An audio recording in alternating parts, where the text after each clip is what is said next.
Pracujem s tým vedomím a s tou nádejou, že aj keď ľudia nemajú hneď odvahu vystúpiť, takže niečo sa do nich zasieva a niečo v nich rastie.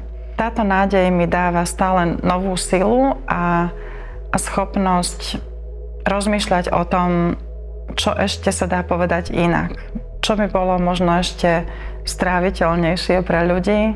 Robím to vo viere, že to má zmysel. Určite to má zmysel pre tých ľudí, aj pre ich príbuzných, lebo aj tí to veľmi oceňujú. A nemôžem inak.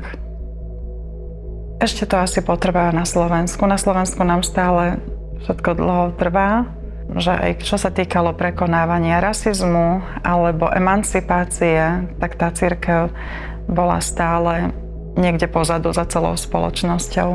A škoda, že je to tak. Myslím si, že by to malo byť práve naopak.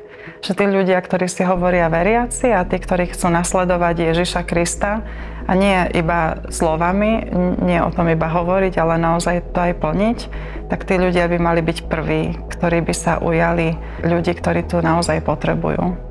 A v slovenskej spoločnosti to queer ľudia každú podporu veľmi potrebujú.